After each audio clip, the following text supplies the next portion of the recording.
So if everybody could see my screen, this is a pretty simple external module. It was just released recently, and I just installed it into our REDCap yesterday. It's called report counts, and I'm going to go into our tracking system. This is the REDCap project that we use here internally for REDCap to track all support issues, user account requests, all that kind of stuff. So I'm going to go here to external modules, and you'll see that I already have report counts enabled, and it's pretty simple. It's just a module for generating report counts. The documentation is pretty sparse down here. All you do is enable the module, and then it gives you a menu option on the left-hand menu that you can use. Now, it's only available for, I don't think it says it here in the documentation, but it's only available for reports and projects that have radio buttons and drop downs. So that's the only thing that you can get counts on. It's not a comprehensive reporting tool, for generating complex counts and that kind of thing. And that's why I'm using our request tracking system as an example, because I know we have some drop downs in there.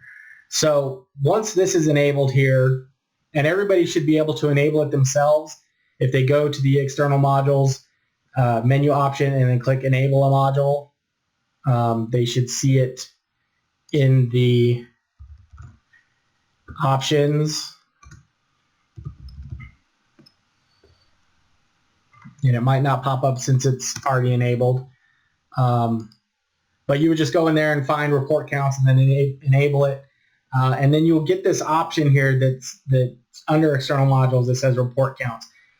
And what you have to do first is create a report, and then report counts will pick it up.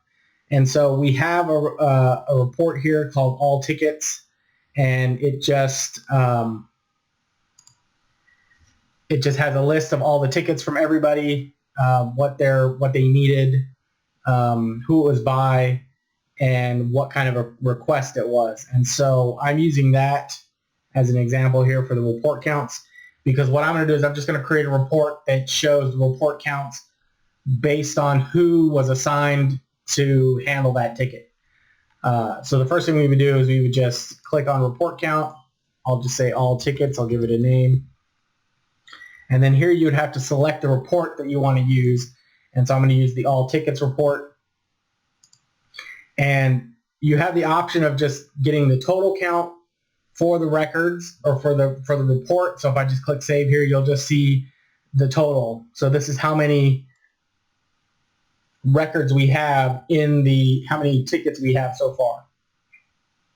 But if I go back to edit here and I go to itemize count, it's going to ask me to pick a drop down, and the drop down, so you can have the drop down in the project, but if it's not part of the report, it's not going to give you that option to use it. So it has to be in the report. So I have the field project assigned to, and when I select that, if I hit save, now you can see that the total count is 3815, and then these are all the tickets and how they're broken up by who they were assigned to. And you can see here that 607 of them are missing. That's because we weren't tracking who these were assigned by from the beginning of our ticketing system, and we were just handling them as they came in. But after a while, when we started tracking who the projects were assigned to, then that's where we get the totals from. So if you have a project or if you have a report, so if I go here and instead of doing the all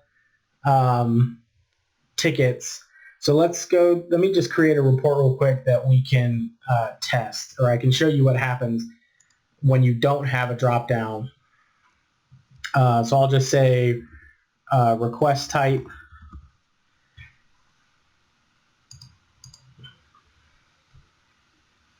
And these are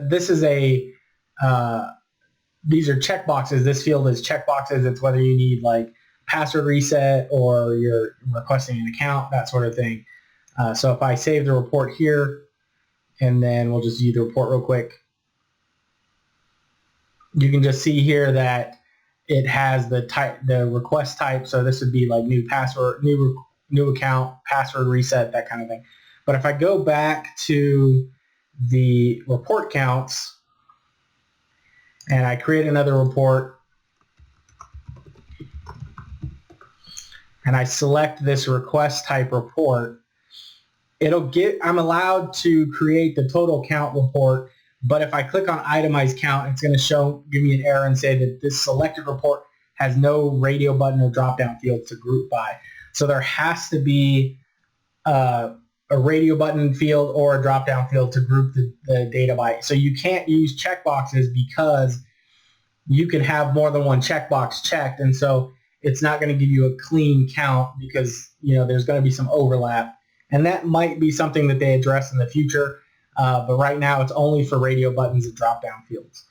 And so that's pretty much it. You could just create as many reports as you want. If you have reports and you have counts, this is a quick way to kind of get some aggregate information instead of having separate reports like this.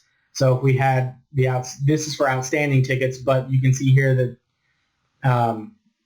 these are all the tickets that are. So if I click on all tickets here that are assigned to me, then I should have 1,700, and it should match.